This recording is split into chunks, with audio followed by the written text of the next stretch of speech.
Hi A&P1 students. In this video we are going to talk about the various organelles that make up a cell, and we're also going to talk about some structures that you can find on the external or outside of the cell that you need to be familiar with. So on our screen you should see number 7 objective. And it says to describe the general function of the cell organelles. So I've listed the ones that you will need to be familiar with, and I've also put their function next to them. So a lot of these are probably going to look familiar because they're the same functions that we learned about for lab. The three that I have that are underlined, so plasma membrane, mitochondria, and the nucleus, those are three that we do have a general function that you should know that's in this objective 7, but you also need to know a lot more information about how those three function, so a little more detail. So we've already talked about the plasma membrane. That was what we've been talking about in the last few videos, its structure and then how it transports things across its surface. So that one we've talked about in more detail. And then the mitochondria is another one that we talked a little bit more about in detail from chapter 3. They talked about cellular respiration, which is that process where our cells will take nutrients like glucose and they undergo a metabolic pathway that will produce energy in the form of ATP. So that was the more detailed description of what's going on within the mitochondria. And then the last organelle that we're going to talk about in more detail is the nucleus. So we have the general function of the nucleus, but we're going to learn a little bit more about exactly how the nucleus processes genetic information and controls or mediates the protein synthesis or the production of proteins. But we'll do that in the next video. So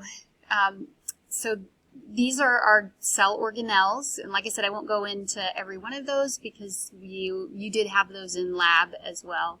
And the plasma membrane, mitochondria, and nucleus, the more detailed functions of those were listed in the other learning objectives, either in chapter 3 or in this chapter 4.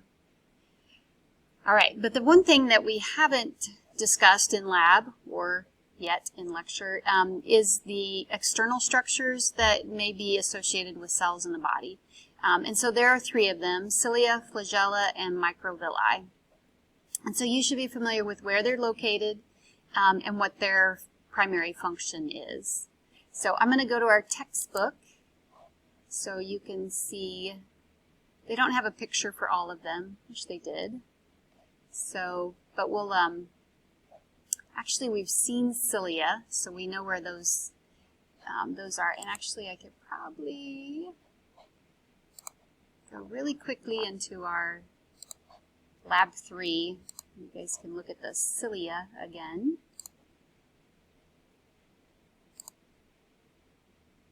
So we had our little tissue slides. And we'll find the one that showed cilia. It was this one.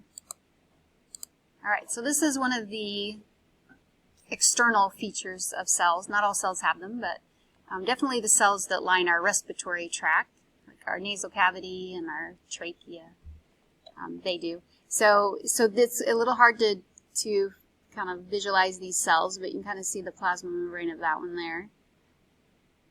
So that cell is one that would be located along the trachea, we'll say. So and this is where the air would flow, the inside of the trachea.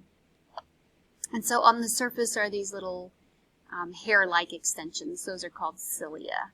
So, and you can see them maybe a little bit better along there. So they're running all along there.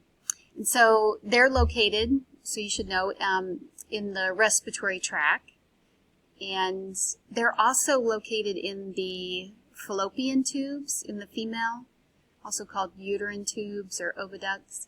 And but either way, those cilia, their main function is movement, and what they're moving is something along the cell surface. So in the case of, if this is a cell that's lining the respiratory tract, like the trachea, then this cilia would move in a wave-like fashion, and it would take any mucus and any particles that might have gotten down into our trachea from the air, and move them back towards, let's say this is towards the throat.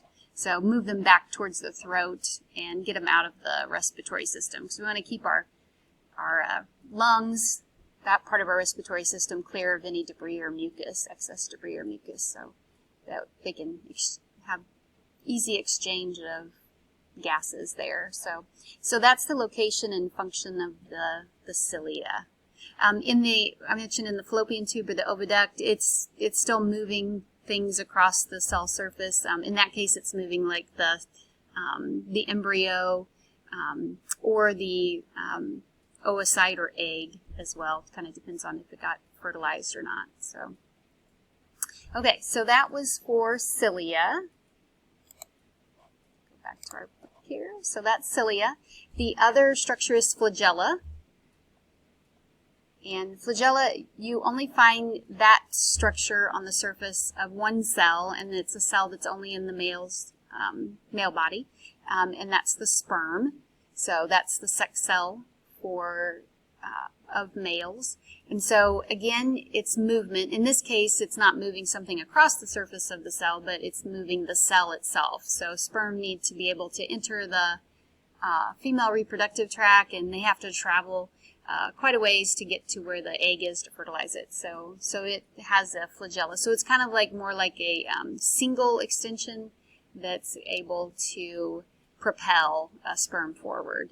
So that's the only example of a cell with a flagellum is the sperm. All right, and then the last external structure is called microvilli, and they do have a picture of it here. So in the textbook. And the microvilli is also an extension of the cell surface or plasma membrane of the cell. In this case, though, it has a totally different function. It has no function in movement like the cilia and the flagella. So what the purpose of having microvilli is for absorption. So what it does is, I should say first, it increases the surface area, and then that allows for maximum absorption. And the primary location that we see microvilli in the human body is lining the small intestines. So those epithelial cells that line the small intestines, the inside of the small intestines, they are cells that have these extensions. So like here's a cell, and these are the little extensions off the surface of the plasma membrane.